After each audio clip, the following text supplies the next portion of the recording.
Vamos orar. Pai, obrigado por esse dia, esse domingo, mais uma chance da gente abrir o coração e ouvir o que o Senhor tem a nos dizer, Pai. Nos deixa, nos permita, Senhor, acolher a Tua palavra como bons ouvintes e que essa palavra encontre um lugar para florescer e brotar no nosso coração. É isso que nós pedimos a Ti nessa manhã, em nome de Jesus. Amém. A gente tem refletido sobre esse tema, procuram-se líderes, segundo o coração de Deus, e nós estamos fazendo isso baseado na carta de Paulo a Tito. A gente começou há 2 semanas atrás, semana passada, por causa do carnaval, a gente fez algo avulso, mas nós estamos retomando agora e vamos mais 2 semanas, provavelmente até o dia 8 de março.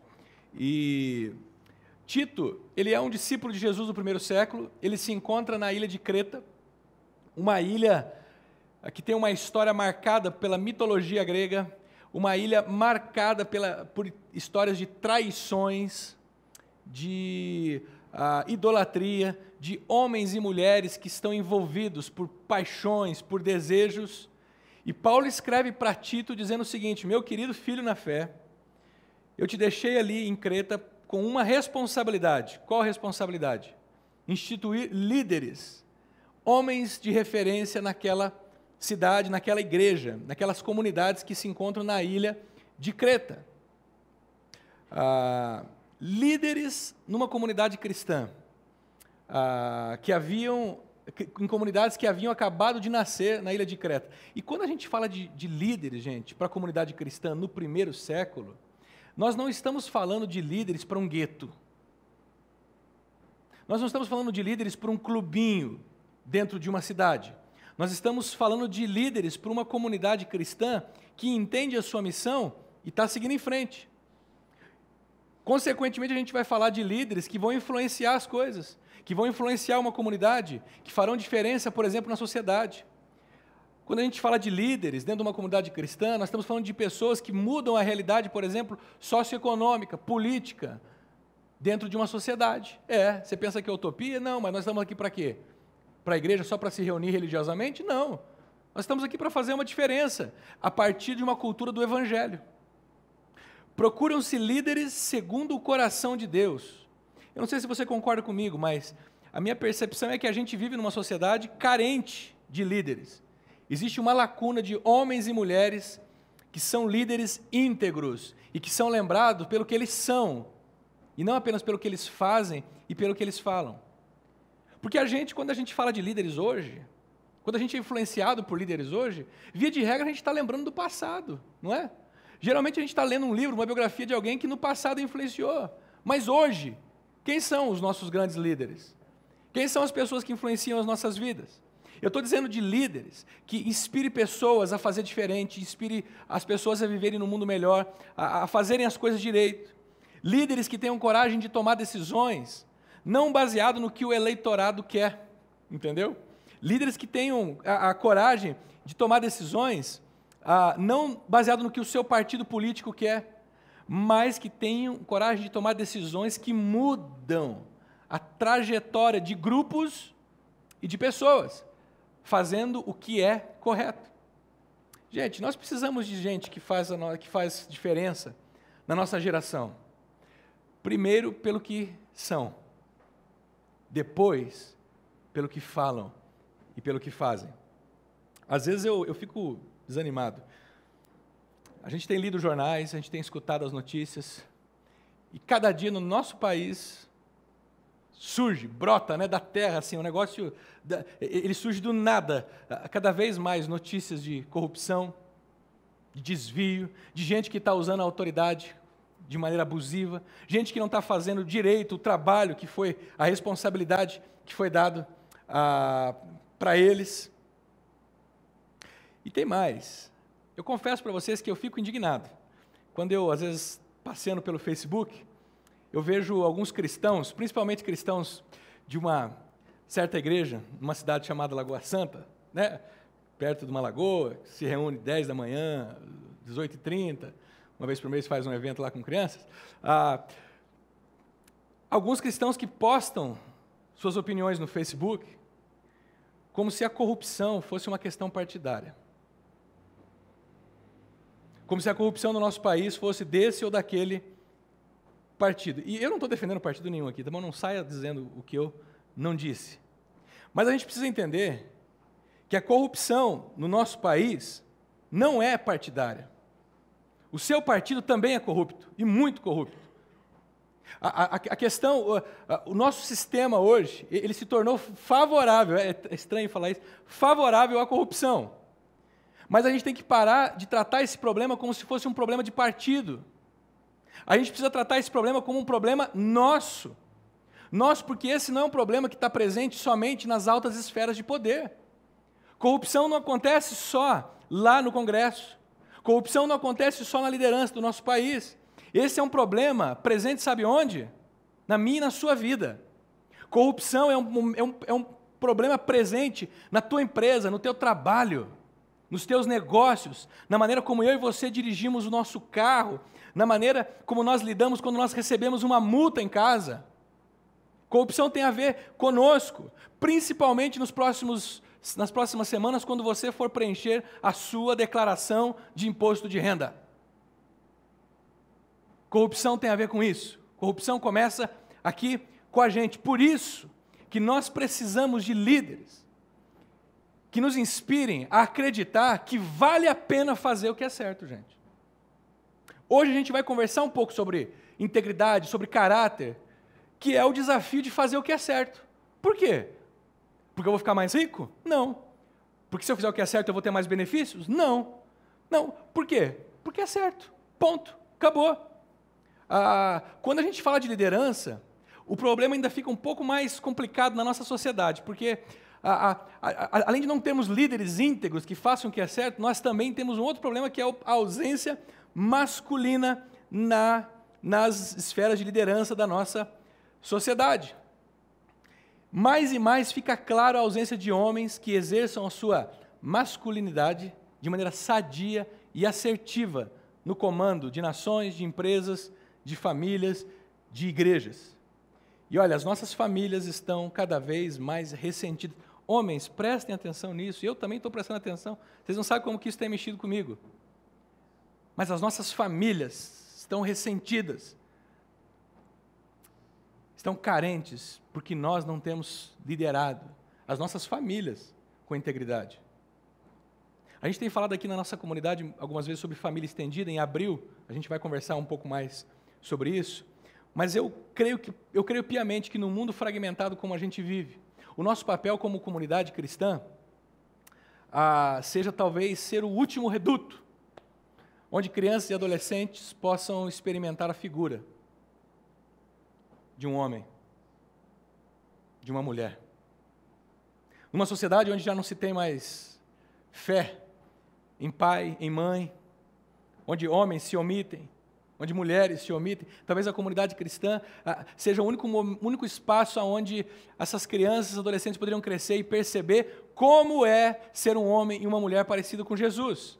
A gente tem a missão como comunidade de ser assim. Só que para a gente fazer isso, a gente precisa ter homens dentro dessa comunidade, primeiramente, dentro da sua família, dentro dessa comunidade, que sejam líderes na ótica de Jesus, que vivam uma vida condizente com o discípulo de Jesus, que possam inspirar, sem medo, crianças e adolescentes a se tornarem homens e mulheres e que assumam suas responsabilidades no contexto familiar e no contexto da igreja. Naquela semana retrasada, quando a gente começou essa série, a gente falou sobre mais sobre o contexto familiar. E interessante que na visão secular, na liderança, o que importa é o que o camarada é debaixo dos holofotes. Vocês já perceberam isso? No contexto secular, o cara que é valorizado como líder é aquele que ele brilha fora de casa, não aquele que brilha dentro de casa. Não importa o que ele é com a sua esposa e com os seus filhos. Por sinal, o que sua esposa e os seus filhos pensam acerca dele, pouco vale num contexto secular. No contexto secular, o que importa é a performance do camarada quando ele está sob os holofotes. E eu não estou falando do cara no teatro, eu não estou falando do cara no cinema. Quando eu falo de holofotes, estou falando de alguém que está ali no seu dia a dia, na sua empresa, no seu trabalho, e que é admirado pelas pessoas que olham para ele e falam assim: poxa, esse cabra sabe ganhar dinheiro como ninguém. Sabe aquele camarada que chega toda manhã no seu carrão, entra no seu escritório com ar-condicionado, na sua mesa, com a sua roupinha de marca, e todo mundo olha para ele e fala assim: ó, quando eu crescer, eu quero ser igual a esse camarada. No mundo corporativo, no mundo secular, no mundo sem Deus, um bom líder é esse cara. Eles são heróis quando os holofotes estão acesos sobre eles. Mas quando eles voltam para casa, eles são homens fracassados. E talvez seja por isso que alguns prefiram não voltar para casa. Talvez seja por isso que alguns prefiram pegar um avião e ir para uma outra cidade, numa reunião, e mais uma reunião, e ficar no hotel, porque às vezes a camareira e o recepcionista têm mais respeito por ele do que os seus próprios filhos e do que a sua própria esposa. Aí a gente volta na frase de John Maxwell que diz: a melhor definição de sucesso é quando aqueles que o melhor o conhecem são os mesmos que mais o amam e o respeitam. Sua família, sua esposa, seus pais, seus irmãos, aqueles que melhor o conhecem são os mesmos que mais respeitam você. Hoje nós vamos falar um pouco sobre caráter. Porque o apóstolo Paulo faz uma descrição de como que deveriam ser esses líderes que Tito levantaria em Creta. E ele passa 5 características negativas e 6 positivas que estão diretamente ligadas ao caráter do indivíduo. Ou seja, você quer ser um líder, você quer ser alguém de referência, seja homem ou seja mulher, mas ele está falando para homens aqui. Então, se liga nisso. Muitas pessoas tentam fazer uma definição de caráter, muitos livros já foram escritos, e eu estou lendo um livro chamado O Líder da Próxima Geração, de um pastor lá de Atlanta, Andy Stanley, e ele diz o seguinte, ele define caráter assim: caráter é o desejo de fazer o que é certo, mesmo quando isso é difícil. Porque a gente faz o que é certo, porque fazer o que é certo quando é fácil, não é? E isso necessariamente não mostra o nosso caráter. Pensa nisso. Fazer o que é certo quando está fácil, isso não evidencia nada nas nossas vidas. O caráter aflora e é mostrado quando a gente toma uma decisão de fazer o que é certo diante das adversidades. Quando a gente toma uma decisão de fazer o que é certo, mesmo sabendo dos prejuízos que isso significa. Mas por que fazer o que é certo, Fernando? Por que eu tenho que ficar com essa neura? Porque é certo. Nesse livro, um pouco mais adiante, o Andy Stanley fala: caráter envolve fazer o que é certo, porque é a coisa certa a ser feita. Que filosofia boa, né? Caráter envolve fazer o que é certo, porque é a coisa certa a ser feita, apesar do custo. Um outro pastor norte-americano, Craig Groeschel, diz: o que orienta as decisões de grandes líderes não são as implicações das decisões, mas a razão para a decisão. É a coisa certa a ser feita naquele momento.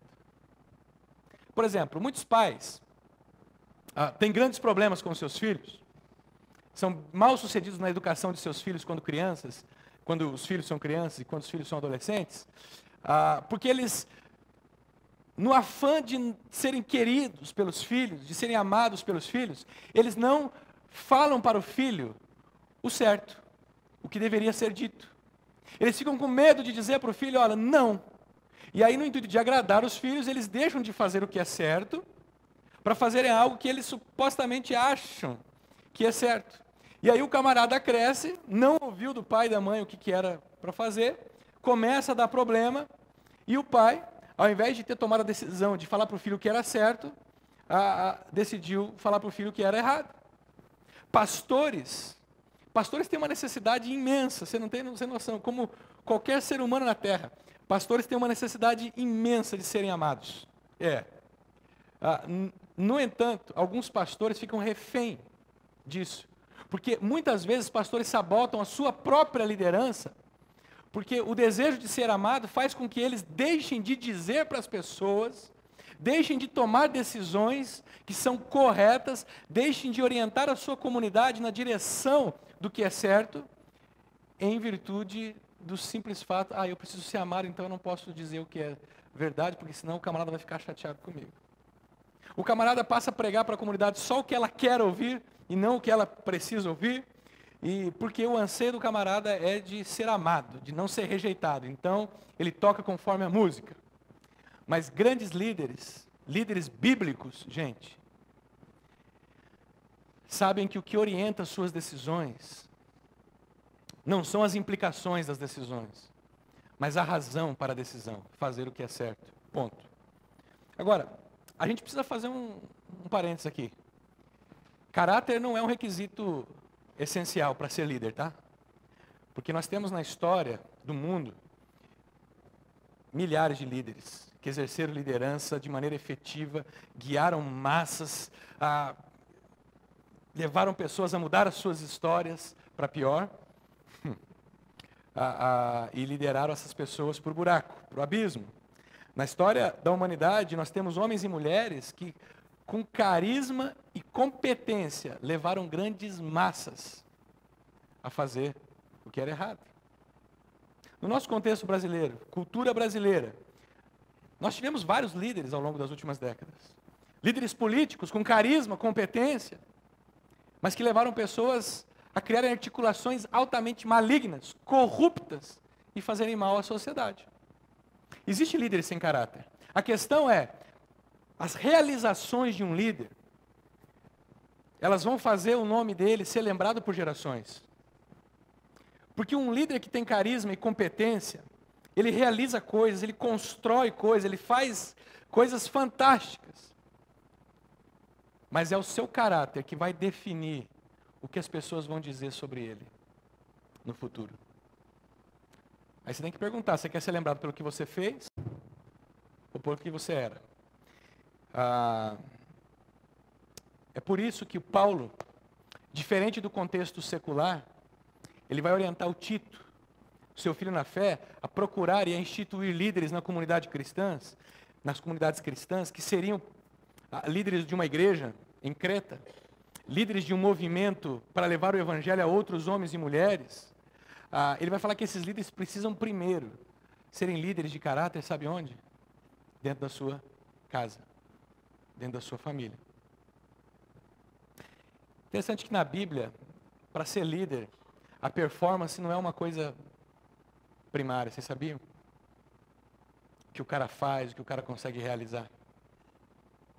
Biblicamente, a performance é secundária na liderança. Porque o cara precisa primeiro ter algo no seu caráter formado. A Bíblia prioriza o caráter do camarada e não a performance dele. Então, hoje, eu vou me ater nesses versículos de Tito 1, 7 e 8. Na primeira semana a gente falou sobre os versículos 5 e 6. Vamos ver o que Paulo está dizendo para Timóteo, para Tito. Tito, é o seguinte: por ser encarregado da obra de Deus, é necessário que o bispo, e o bispo a gente já sabe o que é um supervisor, tá bom? Não é título, não é nada disso, é um supervisor. É necessário que o supervisor, que o líder, seja irrepreensível. A gente já viu o que era ser irrepreensível, não ser passivo de acusação. Ele precisa também não ser orgulhoso, não briguento, não apegado ao vinho, nem ávido, não violento, nem ávido por lucro desonesto.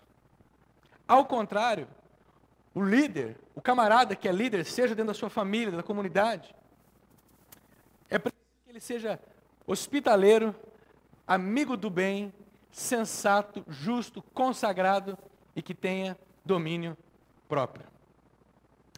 Aqui nós temos no versículo 7, 5 características negativas: não orgulhoso, não briguento, não apegado ao vinho, não violento, nem ávido por lucro desonesto. E depois nós temos supostamente 6 características positivas: hospitaleiro, amigo do bem, sensato, justo, consagrado e tenha domínio próprio. E eu estou dizendo supostamente 6, porque eu acho que domínio próprio não é uma característica positiva. Eu acho que o domínio próprio é uma consequência do camarada que conseguiu atingir um nível de maturidade na sua vida, um nível de maturidade emocional e espiritual, e ele tem equilíbrio, domínio próprio. Tanto que o domínio próprio vem no final também do fruto do Espírito, que tem lá em Gálatas 5. Então, vamos hoje falar sobre cada uma dessas características, e antes da gente começar a falar sobre cada uma delas, deixa eu dizer algo para vocês.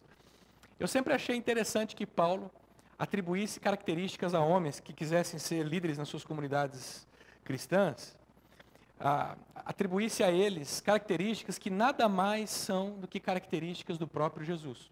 Ponto. Lembra disso?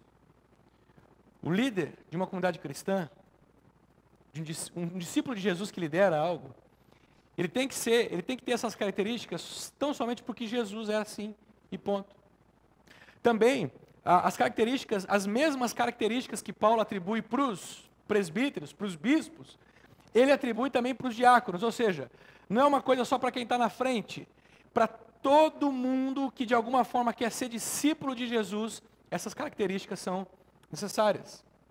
E terceiro, eu acho que é um risco você chegar na comunidade cristã hoje, na comunidade de aliança, e olhar para todas essas características e dizer assim, ó, ótimo, agora eu tenho aqui a lista de como ser um homem melhor. Se você fizer isso sem compreender, querido, o que aconteceu naquela cruz há 2000 anos atrás, você vai se enroscar todo. Se você tentar viver essa vida sem entender o que Jesus Cristo fez naquela cruz, quando Ele morreu pelos nossos pecados, quando Ele entregou a sua vida, nos oferecendo perdão e reconciliação, para que nós pudéssemos viver diferente, se você não entender isso e não se render a isso, você não vai conseguir viver essas características que a gente vai conversar hoje. Sabe por quê? Porque a fé cristã, ao contrário do que alguns pensam, ela não está comprometida em tornar homens e mulheres melhores. Vocês sabiam disso? Algumas pessoas acham que o papel da igreja é fazer da gente homem ou marido melhor. Algumas pessoas acham que a igreja tem o papel de tornar a gente mulheres melhores, esposas melhores. E existe um grande risco da gente achar que a missão da igreja é uma missão moralista de fazer com que as pessoas sejam melhores. E não é isso. A nossa missão não tem a ver com ensinar as pessoas a serem perfeitas. Vocês sabiam disso? Se não sabiam, estão sabendo hoje. Pelo menos a comunidade de aliança não tem essa missão de ensinar as pessoas a serem perfeitas. Tem gente que acha que o papel da igreja é tornar a mãe perfeita, é tornar o filho perfeito. O papel de uma comunidade cristã, quando ela abre a palavra de Deus, em primeiro lugar, é de nos convencer, sabe do quê? Que nós não somos perfeitos. Em segundo lugar, é de nos convencer que nós não vamos dar conta de nos tornarmos perfeitos. E em terceiro lugar, é por isso, porque nós não somos perfeitos e não vamos nos dar conta de nos tornarmos perfeitos, é por isso que o Filho de Deus, o Deus Filho, Jesus Cristo, entrou na história e morreu naquela cruz. Porque eu não sou perfeito, você não é perfeito, mas Ele é perfeito. E Ele assumiu a nossa morte. Ele assumiu a nossa imperfeição no lugar dele. Nós precisamos lembrar disso sempre. E é meditando no que aconteceu naquela cruz, é me rendendo a esse perdão, a esse amor, e seguindo a lógica de Paulo, o amor de Cristo nos constrange. A transformação da caminhada cristã se dá à medida que a gente se rende à cruz, que a gente se rende ao que Jesus fez. Não é uma questão de força, de determinação, de energia. Não é uma questão de fazer curso para decorar versículo bíblico. Não é uma questão de fazer teologia. É uma questão de você constantemente confiar. Lembra que nós falamos semana passada? Constantemente confiar no que Jesus fez. Do banquinho. É constantemente sentar-se no banquinho e lembrar-se de que o que Jesus fez naquela cruz é suficiente para nos fazer homens e mulheres melhor. E na medida que você diariamente se lembra disso e se rende a isso, querido, você vai se tornar um homem melhor, uma mulher melhor, um filho melhor. Sem precisar fazer curso de teologia, sem precisar fazer curso de decorar versículo, sem precisar fazer curso para ser um homem melhor, para ser uma mulher melhor, para ser um filho melhor. É claro que esses cursos ajudam muito, são ferramentas. Mas o que te faz melhor é o Evangelho, é o poder do Evangelho, que o Paulo falou que é poder para a nossa salvação. Eu deixo muito claro aqui na nossa comunidade, a gente dá vários cursos aqui. Mas não se engane, nenhum dos cursos. Mulher única, homem ao máximo, crown, ponto de partida, primeiros passos. Nada disso, mas olha, absolutamente nenhum desses cursos pode mudar você. A menos que você se renda ao Evangelho. É por isso que a gente tem trabalhado aqui na comunidade, tentando fazer dessa comunidade uma comunidade simples. Sem muitos departamentos, sem uma estrutura muito pesada. Porque eu acredito, gente, piamente, de verdade, vocês podem olhar nos meus olhos e vocês vão ver que eu acredito. numa comunidade que pode ser simples e profunda. Numa comunidade que pode se dedicar ao fim de semana a ouvir essa palavra, durante a semana nos grupos de vida, a amadurecer, e ao longo da vida você ir se tornando um discípulo melhor. Eu creio nisso, tá? Bem, vamos falar sobre as 5 primeiras características, as 5 características negativas hoje. Semana que vem a gente fala das positivas, porque senão a gente não tem o que falar semana que vem, tá? E eu decidi chamar essas características de os 5 nãos na vida de um líder segundo o coração de Deus. Presta atenção, fica comigo, não vá embora, não deixe sua mente viajar daqui, porque hoje de manhã é muito importante. Qual que é o primeiro não? É importante que o líder, o bispo, não seja não orgulhoso. Seja não orgulhoso. Existe muita confusão entre o que é orgulhoso. As pessoas geralmente confundem não orgulhoso com uma pessoa humilde. Por exemplo, tem pessoas que confundem não orgulhoso com humildade. Ou não orgulhoso com não vaidoso. Olha um exemplo. Tem gente que gosta, por exemplo, de ficar ostentando sua roupa de marca, seu carrão do ano importado, sua casa nova, suas viagens. E aí tem pessoas que olham para essas pessoas e falam assim, essa pessoa é orgulhosa. Mas eu preciso dizer para vocês, não, essa pessoa não é orgulhosa. Essa pessoa é vaidosa. Não que vaidade seja uma virtude. Mas essa pessoa não é orgulhosa, ela é vaidosa. Essa pessoa, ela gosta de chamar atenção para si, mas ela não é orgulhosa, ela é vaidosa. Essa pessoa é isso. Ela é vaidosa porque ela gosta de chamar atenção para si a partir do que ela tem e do que ela faz. Outro erro é, às vezes, a gente achar que o contrário de orgulhoso é ser humilde. A gente acha que uma pessoa, por exemplo, tímida e humilde, é uma pessoa não orgulhosa. Uma pessoa frágil, que fala baixo, né? A gente acha que essa pessoa é uma pessoa humilde, uma pessoa tímida. Deixa eu dizer uma coisa para vocês, gente. Tem muita gente humilde que é orgulhosa, a partir desse ponto de vista. E tem muita gente tímida, que são profundamente orgulhosos de serem tímidos. Tá? Então, quando Paulo fala que o líder não pode ser orgulhoso, ele não está dizendo que o cara tem que ser um cara tímido, ele não está dizendo que o cara tem que ser um cara humilde na aparência, de fragilidade, de ficar, sabe, quietinho, passar desapercebido. Não, ele não está dizendo isso.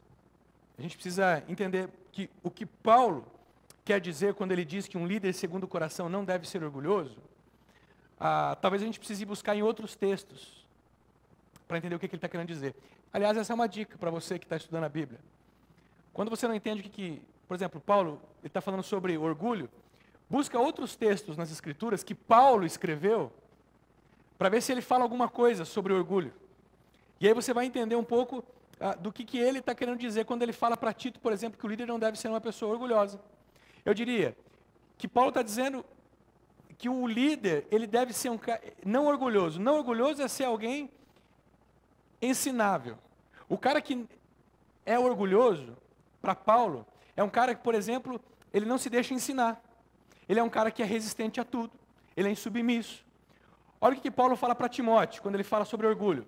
É Timóteo mesmo. Se alguém ensina falsas doutrinas e não concorda com a sã doutrina do nosso Senhor Jesus Cristo, e o ensino que é segundo a piedade, se alguém não faz isso, essa pessoa é orgulhosa. Talvez ele esteja dizendo de alguém que está ali, enquanto Timóteo pregava na igreja de Éfeso, o camarada com o braço cruzado dizendo assim, não concordo. Não concordo. O problema não é que ele faz isso, o problema é que todo domingo lá na comunidade ele faz isso. Não concordo. Não, está errado. Todo mundo está errado. Ele só concorda com ele mesmo, ele não concorda com o outro. O sujeito orgulhoso para Paulo é um cara que não se deixa ensinar. É um cara insubmisso e resistente, ele não consegue aprender com o outro. Ele só aprende dele mesmo, ele acha que o ponto de partida para aprender as coisas é ele. E todos os demais precisam se adequar a ele, porque ele é o ponto de referência. Ele não tem ninguém que ele escute como mestre, por exemplo. Paulo está dizendo que um líder não pode ser alguém que seja ele mesmo padrão para ele. Esse é o camarada que ele não tem um mentor, por exemplo, que possa repreendê-lo quando ele está errado. Tem mais detalhes aqui. Além de não ensinável, resistente e submisso, um camarada orgulhoso, segundo Paulo, é um indivíduo faccioso e promotor de contendas. Porque ele vai dizer para Timóteo o seguinte: o camarada orgulhoso, esse tal, o cara do verso 4, né, mostra um interesse doentio por controvérsias e contendas acerca de palavras. São pessoas que, além de resistentes, além de não serem ensináveis, além de não seguirem ninguém, só seguem elas mesmas e tem elas como ponto de referência, são pessoas que ninguém é bom o suficiente para cuidar delas, e além disso tudo, elas constantemente estão semeando ao seu redor, sabe o quê? Contendas, controvérsias, confusão, insubmissão. É interessante porque isso é muito palpável dentro de uma comunidade cristã. Eu vivi e vivo o contexto de gente que ao seu redor, o que eles mais gostam de semear é contenda entre pessoas. É na rodinha de pizza, é no almoço em casa, é depois do culto lá fora.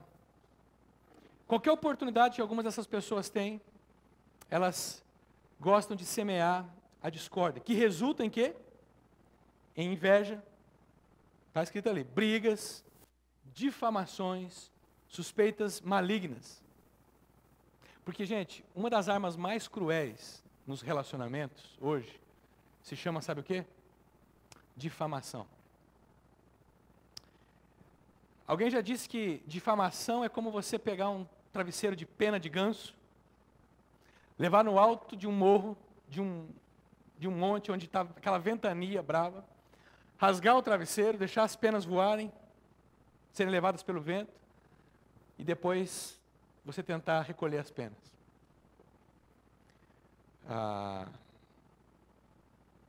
Se você tentar fazer isso, você não vai conseguir recolher quase nada das penas. Depois que você fala algo sobre alguém, sem base, sem conteúdo, sem testemunho, o que você falou para o outro, passa para o outro, que passa para o outro, que passa para o outro, que passa para o outro. E talvez essa pessoa de quem você falou é um líder, é uma pessoa de referência, um pastor, um líder do seu ministério. E aí essa pessoa começa a encontrar dificuldades com os seus liderados, sabe por quê? Porque os seus liderados foram contaminados por inveja, briga, difamações e suspeitas malignas. O que se tratava de um camarada orgulhoso, resistente, submisso e não ensinável, ele semeou tudo isso no coração de outros. E agora você tem um grupo, uma comunidade, uma igreja contaminada por suspeitas malignas. E o texto continua dizendo, versículo 5, está aí? Não está, né? Tá? Aqui, ó. E atritos. Além de suspeitas malignas, aqui na penúltima linha. E atritos constantes entre aqueles que têm a mente corrompida e que são privados da verdade, os quais pensam que a piedade é fonte de lucro.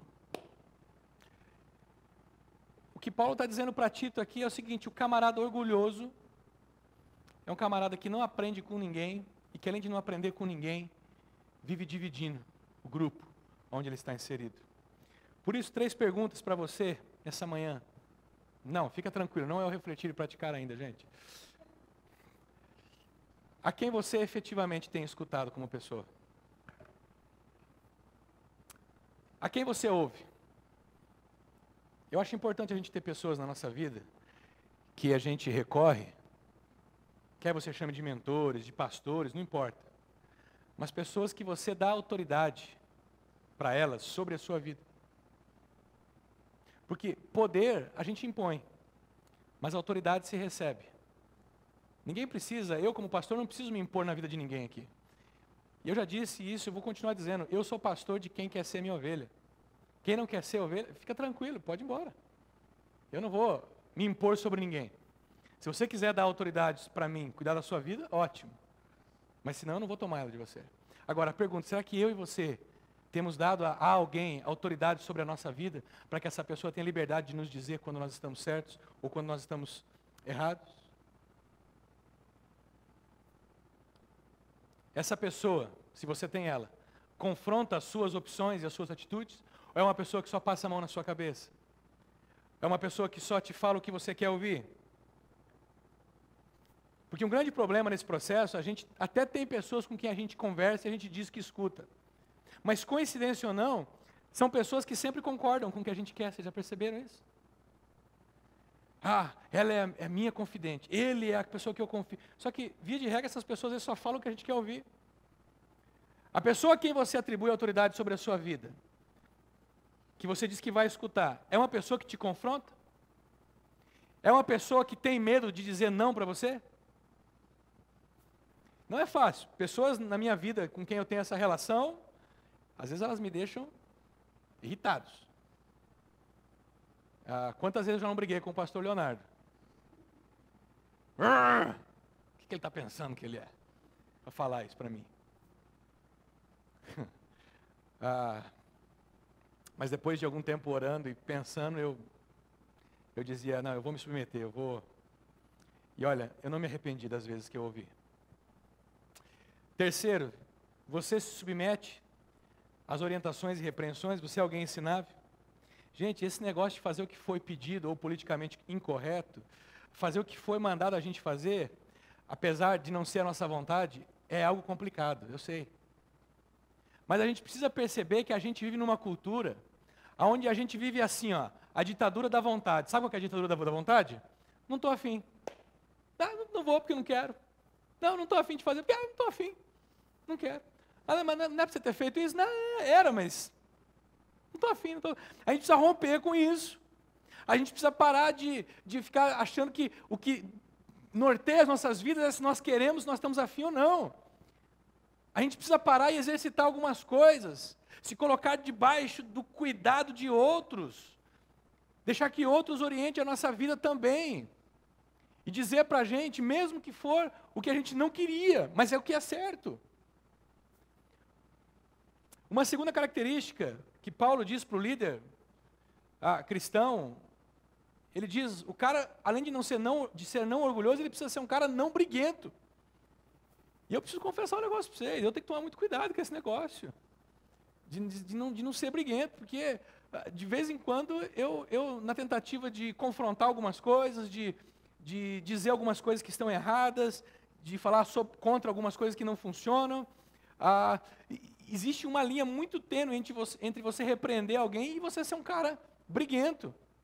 Por exemplo, eu posso começar aqui a dizer para vocês assim, ó, porque uma igreja que não ama o seu próximo está errada. Existem pessoas aqui que não amam o próximo, e porque você não ama o próximo, eu odeio você que não ama o seu próximo. Já parou para pensar a contradição? Não ser um cara briguento, mas ser um cara que age assim? O sentido dessa palavra não briguento, ela é não ser propenso à ira. É não ser pavio curto. Não se deixar dominar pela ira a ponto disso virar uma guerra. Eu vivo num contexto pastoral brasileiro, tenho amigos pastores, vivo dentro de uma denominação, e eu acho incrível como que alguns, às vezes na intenção de defender as verdades, de defender as doutrinas, eles acabam sendo fundamentalistas, como algumas religiões que a gente tem acompanhado na televisão. Aliás, o evangélico tem uma tendência grande para ser um cara fundamentalista, para te matar se você não concordar com ele. O que Paulo está dizendo? Não seja briguento. Seja da paz. Seja pacificador. Gente boa. Não é isso. A gente precisa perceber que o fato do líder cristão não ser um cara briguento não significa que ele não vai ter inimigos. Base bíblica para isso, por exemplo, Jesus não era briguento. E ele tinha muitos inimigos. Mas boa parte desses inimigos, Jesus tinha que lidar com ele, Jesus tinha que lidar com seus inimigos respondendo essas perguntas e driblando eles, sem necessariamente pecar. Outra base, Paulo. Paulo foi apedrejado, foi ridicularizado, preso, difamado. E ele está dizendo aqui, olha, não sejam briguentos. Ele tinha inúmeros inimigos. A grande questão, gente, não é não ter inimigos. A grande questão é como que você lida com os seus inimigos. Como que você lida com aqueles que querem te fazer mal, que querem te sabotar, que montam armadilhas no seu caminho. Uma frase que, para mim, é muito legal, e eu sempre estou lembrando dela, é essa. Integridade é o que você é, reputação é o que dizem de você. Cuide da sua integridade e entregue sua reputação a Deus. Deixe que Deus cuide da sua reputação. Pare de ficar tentando defender a sua reputação por aí. Deixe que Deus cuide dela. Se preocupe com a tua integridade. Se você está se tornando um discípulo mais maduro de Jesus, se você está aprofundando as tuas raízes. Porque a reputação você não tem o que fazer. As pessoas vão dizer e ponto. Eu sei, porque eu estou há 6 anos pastoreando uma comunidade, e eu sei o que sai de mim, por aí. Eu não me preocupo, fique tranquilo. Você também não precisa me defender, fique tranquilo.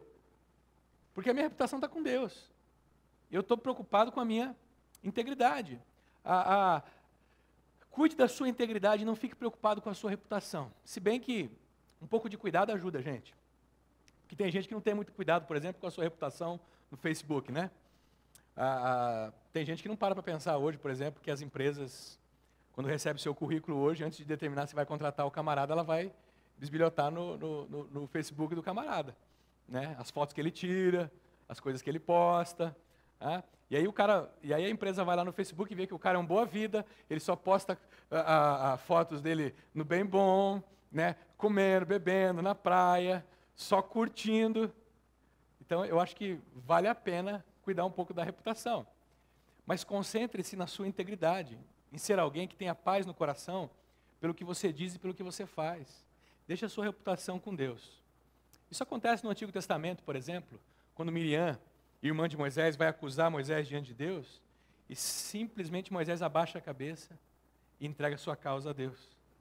Sabe, Deus faz justiça. Existem situações na sua vida, na minha vida, que você não tem o que fazer, a não ser entregar a Deus e deixar que Ele defenda você. E confie, Ele defende. Defende mesmo. Terceira característica, vamos lá que nós temos que correr. Não apegado ao vinho. E aqui também a gente precisa fazer o mesmo exercício. O que Paulo quer dizer não apegado ao vinho? Então vamos para outros textos bíblicos, para ver o que ele fala sobre vinho, para a gente tentar entender o que ele está querendo dizer com um camarada não apegado ao vinho. E lá em 1 Timóteo, capítulo 1, versículo 23, ele vai falar sobre isso. Timóteo, não continue a beber somente água, mas tome também um pouco de vinho. É claro que para alguns esse verso deveria ser lido ao contrário. Não continue a beber somente vinho, tome também um pouco de água. Mas ele fala isso. Não continue a beber somente água, mas tome um pouco de vinho, por causa do seu estômago. Gente, se 2 cálices de vinho por dia fazem bem ao coração, olha, então ao estômago também. Por quê? Por causa do seu estômago e das suas frequentes enfermidades.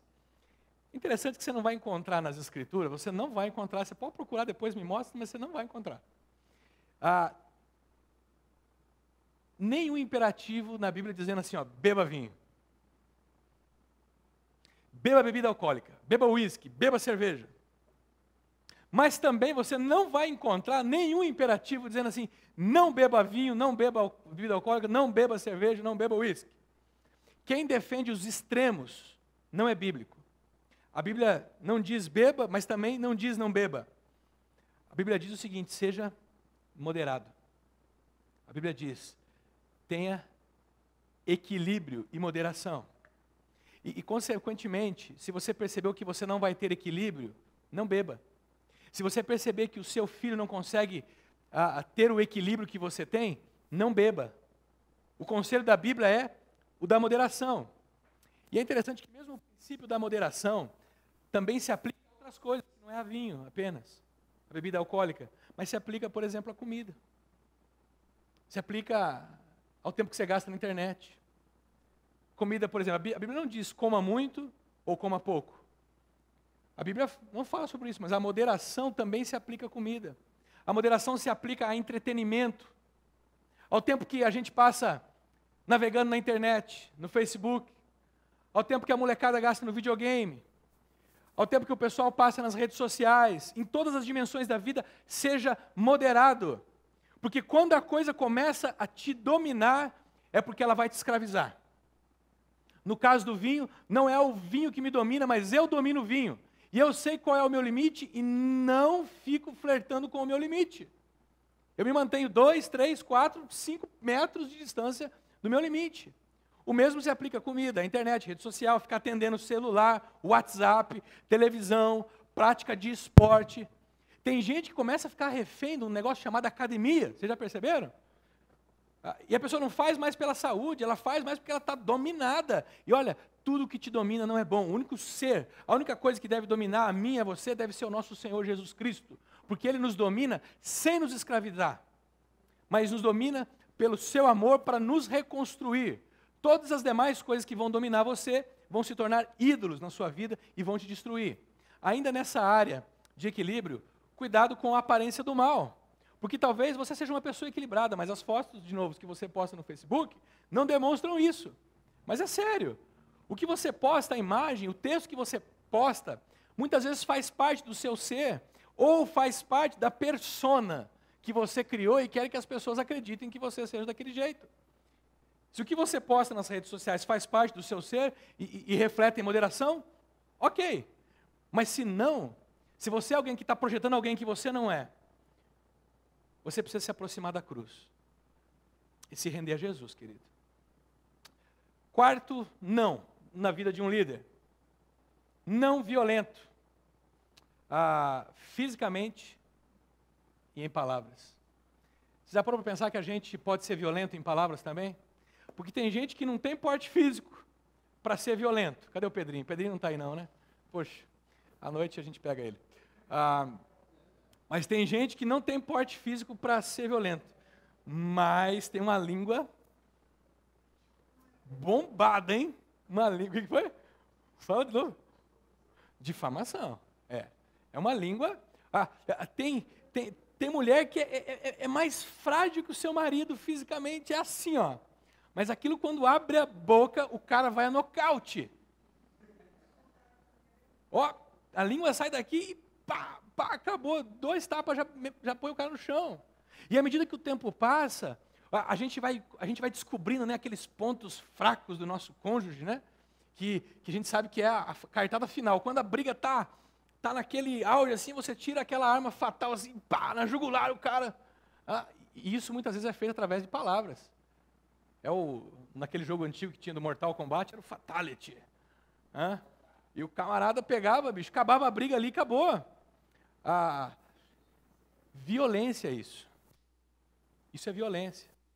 Eu queria lembrar para você que Paulo está falando que um líder, segundo o coração de Deus, não deve ser um líder violento. Numa sociedade altamente violenta. Porque a cultura do Império Romano não era uma cultura de não violência. Existiam pelo menos 2 tipos de violência no Império Romano. A violência militar, que o Império Romano era considerado um dos impérios que eram mais implacáveis, foi um dos impérios mais implacáveis da história. Onde eles entravam, eles arrastavam tudo. Eles acabavam com tudo. Diante da força, eles se impunham, violência física. Eu mando porque sou mais forte, porque eu tenho mais dinheiro, porque eu tenho a minha empresa que é acima da sua. Paulo diz, o líder, segundo o coração de Deus, não deve ser um cara violento. Mas também tem a violência do entretenimento, dentro do contexto de Paulo. Porque Paulo vive num contexto, no primeiro século, onde as arenas romanas aglomeravam milhares de pessoas para assistir, sabe quem? Os gladiadores. Arrancando o sangue um do outro, quebrando o nariz, perna um do outro, e as pessoas vibravam. Para Paulo, o camarada que é líder segundo o coração de Deus, não deve ser violento. E eu diria que ser líder segundo o coração de Deus, é um cara não violento, mas também é um cara que não tem prazer na violência. A violência o afronta, a violência o deixa pasmo. Eu sei o que alguns de vocês talvez estão pensando. A gente lê determinadas coisas nas Escrituras e a gente pensa que aquelas coisas são daquele tempo, né? E a gente nunca faz uma conexão com o nosso tempo de hoje. Eu diria que a única diferença daquelas arenas romanas do primeiro século para o que acontece nas madrugadas de sábado, nas arenas de Las Vegas, a única diferença é que a Rede Globo não transmitia ao vivo. Na época. E hoje transmite. Eu sei, eu estou provocando você. Mas eu queria te provocar a pensar que o discípulo de Cristo, o homem e a mulher, que exerce liderança segundo o coração de Deus, se eles não são violentos, é porque eles são amigos da paz. Considere o seguinte, antes de você ficar tentando bolar os argumentos para me falar depois do culto, e nem adianta vir falar que eu preciso sair rápido hoje. Você consegue imaginar o apóstolo Paulo com Timóteo e com Tito, os três, segunda-feira, dia de folga deles? Vocês não sabem, nosso dia de folga na segunda-feira, não, o meu segunda do dia é na quinta, mas não tem problema, você pode ligar na segunda, se for para falar coisas boas, se for muito urgente, a gente não vai deixar de atender você. Mas imagina apóstolo Paulo, Timóteo e Tito na segunda-feira, lá na Arena Romana. E aqueles gladiadores se quebrando um ao outro. E Paulo, yeah! É isso aí! No olho! Olha lá, quebrou o nariz! Uau! Olha, rachou o crânio do cara! Agora vai matar, vai matar! É, vai lá! Você consegue imaginar eles assim? Você consegue imaginar Jesus sentado na arena e dizendo assim, uau, Paulo, você viu? Nossa, esse golpe foi demais, cara. Deixou o cara desacordado. Acabou com ele. Dá para imaginar Jesus fazendo isso? Fica bravo comigo, querido. Pondere o que eu estou falando para você. Pense. A gente leva a sério o ser discípulo de Jesus aqui. E eu quero ver homens nessa, mulheres também, tá? Mas principalmente homens levantando nessa comunidade, que são líderes nas suas famílias, que são líderes aqui, mas que são líderes lá fora também. Eu quero. Quinto e último não. Não ávido por lucro desonesto. O texto não está dizendo que você não pode crescer financeiramente. O texto diz que o líder cristão é um cara contra lucro desonesto. O que é lucro desonesto? É toda forma de lucro que você não pode conversar a respeito disso na mesa de almoço, no domingo, na frente dos seus filhos, da sua esposa e dos seus netos. Lucro desonesto é toda forma de lucro que você não tem como explicar para a sua esposa de onde veio. Lucro desonesto é toda forma de lucro que você não pode conversar a respeito dele na frente do seu pastor, se esquecendo que o seu pastor não sou eu, é Jesus. E Ele está sempre com você. Lucro desonesto é aquilo que você não pode dizer, Jesus, obrigado. Senhor, obrigado pela tua providência. E eu tenho que alertar isso para vocês, porque no meio de uma cultura evangélica, brasileira, popular, aonde um traficante no Rio de Janeiro, que se converteu e se tornou um traficante evangélico e mandou expulsar todos os pais de santos do morro, imagina de onde vem o dízimo dele. Será que ele diz obrigado, Senhor, porque a boca hoje, deu bastante? Mas às vezes, a gente está agradecendo e está aceitando propinas, subornos, dinheiro ilícito, nossas empresas, de amigos, favorizinhos, sabe aqueles favores? Olha, fazer certo porque é certo. O texto também fala para o cara não ser ávido por lucro desonesto, ganancioso, ou seja, fazer do dinheiro uma ambição e passar a ser controlado por ele. Aquele camarada que quer cada vez mais e mais.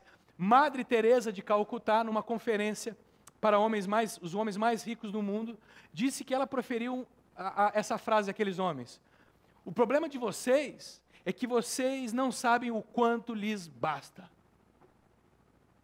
O problema de vocês é que vocês não sabem o quanto lhes basta. O problema do dinheiro é esse, que o dinheiro vai gerando essa insaciabilidade na gente. E aí, chega um momento que você que tinha o dinheiro antes, você agora passa a ser tido pelo dinheiro. O dinheiro passa a ter você. E aí o Paulo vai dizer assim, olha, o camarada que é um líder cristão na sua família, na comunidade, em qualquer lugar, ele não pode ser ávido por lucro desonesto, ele não pode ser ganancioso e deixar que o dinheiro o domine. Por isso o Richard Foster, no seu Dinheiro, Sexo, Poder e Dinheiro, ele vai dizer o seguinte: uma maneira de você acabar com o poder do dinheiro sobre a sua vida, sabe qual é? Seja generoso. A única forma de você não se tornar refém do seu dinheiro é você se tornar uma pessoa generosa. A única forma de você não ser oprimido pelo seu dinheiro é você se tornar uma pessoa que contribui com causas, seja na missão da igreja, seja com pessoas necessitadas, seja com projetos sociais, seja uma pessoa que tem prazer, por exemplo, em presentear pessoas. É uma coisa que eu tenho percebido, é que pessoas generosas, coincidência ou não, e acabou aqui a vida. Cadê o microfone azul para a gente não perder a gravação? Pessoas generosas, coincidência ou não, parece que Deus abençoa mais essas pessoas. E não confunda o meu discurso com esse lixo que a gente vê na televisão brasileira evangélica. Não, não é isso não. Eu estou falando que pessoas que doam daquilo que Deus tem dado, porque elas entendem que Deus deu para elas doarem para os outros, parece que Deus abençoa mais essas pessoas, para que elas deem mais, para que elas continuem abençoando mais outras pessoas. Mas pessoas mesquinhas e gananciosas são pessoas que, via de regra, vivem em apuros, apesar de se manterem sempre com as suas mãos fechadas. Vocês já perceberam isso? O grande problema do dinheiro é que o dinheiro vai controlar você, e pode controlar você que tem e você que não tem. Ricos e pobres podem ser controlados pelo dinheiro. Já perceberam isso? Gente que é escravizado pelo dinheiro que ainda não tem. E a única forma de você se livrar desse mal é você decidindo na sua vida o seguinte: olha, eu vou ser generoso, ponto. Então, quando a Bíblia diz que o líder segundo o coração de Deus não é orgulhoso, não briguento, não apegado ao vinho, não violento, não ávido por lucros desonestos, o que Paulo está dizendo é que o discípulo de Cristo é alguém que vive de tal maneira que gera boa reputação. Boa reputação não para ele, mas para o Senhor a quem ele serve. Também deve ter boa reputação pelos de fora, para que não caia em descrédito nem na cidade do diabo. Gente, vamos levar a sério essas instruções que Paulo dá para a gente? Se você quer crescer como discípulo de Cristo, não se esqueça dessas coisas. Leve para sua casa hoje essas perguntas. Suas opções, diante das mais variadas situações da vida, têm sido orientadas pelo que é certo? Apesar de ser difícil? Ou você tem se rendido à comodidade, à conveniência, a oportunidade que surgiu na sua vida? Como é que você toma decisões na sua vida? Faça certo pelo que é certo, ponto. Faça o que é certo, porque fazer certo é honrar o meu Deus, é honrar o Senhor. Deixa eu desafiar você hoje. Faça o que é certo no próximo dia 2 de março, quando você vai começar a fazer a sua declaração de imposto de renda. Mas aí vai muito, Fernando. Faça o que é certo, ponto. Deixa que Deus cuide de você. Em quais desses 5 nãos você precisa ser transformado pelo Evangelho? No orgulho? Você é alguém que precisa ser ensinável? No controle diante do vinho? Você é alguém que não consegue se controlar e bebe, e dorme com a garrafa de vinho, de cerveja, de uísque? Ou talvez você precisa trabalhar na área de não ser alguém briguento. Quem sabe você precisa deixar de ser alguém violento nas palavras, fisicamente. Talvez você não é violento fisicamente nem nas palavras, mas você ainda compactua com a violência. Mas você ainda aprecia a violência. Ou será que você precisa ser transformado na área de não ser apegado ao dinheiro?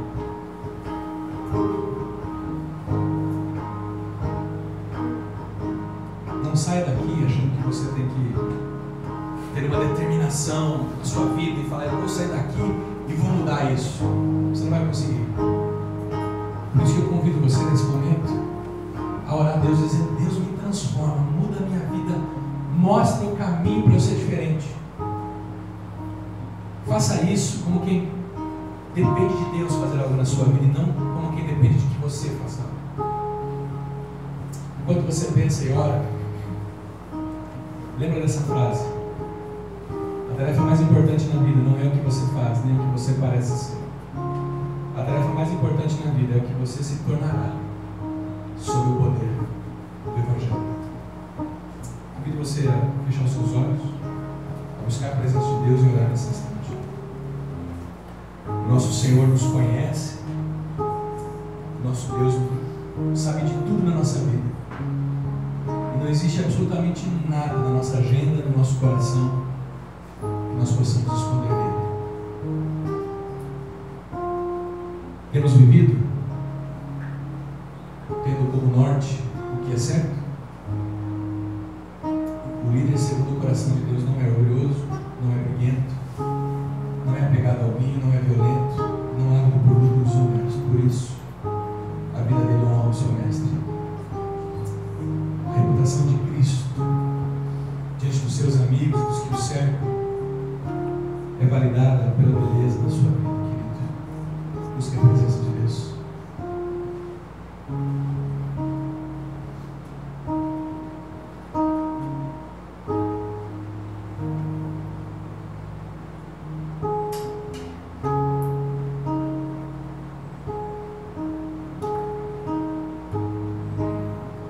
Senhor,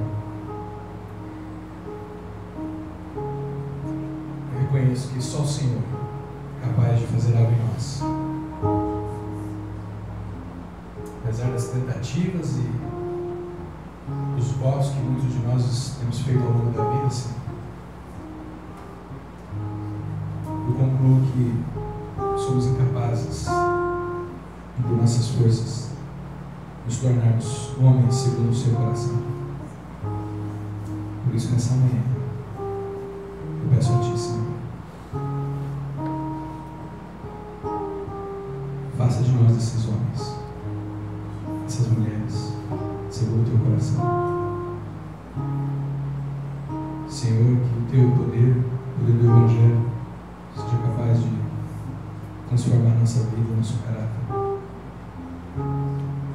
para que onde a gente vive haja mais beleza, haja mais vida, que o Teu nome seja honrado através do que nós somos. Senhor, te agradeço porque Jesus, sendo perfeito, assumiu o nosso lugar diante da nossa imperfeição, entregou a sua vida por nós, porque nós jamais daremos conta de sermos perfeitos. E ao morrer por nós, Ele nos deu a sua perfeição, nos deu a sua santidade, nos ajuda a vivermos essa santidade, nos ajuda a vivermos essa vida de caráter igual ao dele, os nossos relacionamentos em casa, no trabalho, principalmente, Senhor, quando ninguém, a não ser o Senhor, estiver nos olhando, que a gente opte por honrar o Senhor, mesmo quando estivermos somente nós e o Senhor. Oro-te em nome de Jesus. Amém. Queridos, que a graça de Jesus, que o amor do eterno Deus e Pai, que o consolo do Espírito Santo esteja sobre nós, hoje, essa semana, te capacitando a ser uma pessoa